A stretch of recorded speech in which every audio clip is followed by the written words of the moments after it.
toy təşəkkür çəkdirmək üçün müğənniyə 10.000 verirlər. Bunu aparıcı xanım deyib.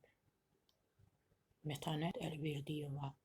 Düz deyir, toyda müğənni gəlir, elə birinci musiqi səslənən kimi arvad bilmirlər, qoca bilmirlər, yaşlı bilmirlər, ağsaqqal bilmirlər, ağbirçək bilmirlər.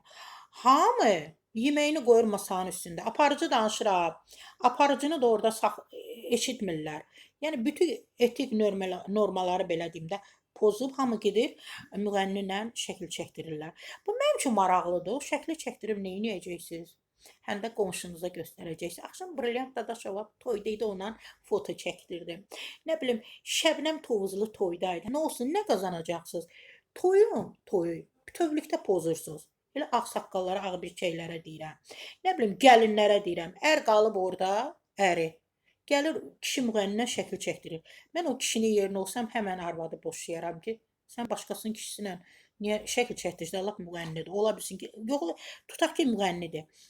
Bax görək Mətanət xanım nədir? Rastıma gəlib ki, tanınmış müğənnilər toyda fonoqram gedə-gedə qonaqlarla şəkil çəkdirirlər. Bu axı sənətə hörmətsizlikdir. Mən toyda sənət görmək istəyirəm. Əzizim Mətanət xanım, artıq sənəti pozan elə o toyda oturanlardır da, yenə də deyirəm, o qocalar, o cavanlar, ərli arvadlar, ərsiz arvadlar, arvadlı kişilərdir də, hamı axşır müğənni üstünə şəkil çəkdirirlər.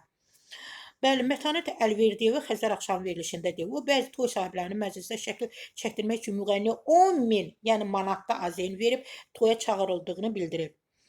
Bayaq izlədiyimiz sujetdə uşaq deyir ki, bizə başqa mahnı lazımdırsa, kompüterdən qoşmaq olar, düzdür də. Buna görə 10.000 pul sayıb vermək lazımdırmı? Çoxu toyda şəkil çəkdirmək üçün 10.000 müğənnilərə verir. Bu şəklə 10.000 manat verirsinizsə, mənim sizə sözüm yoxdur.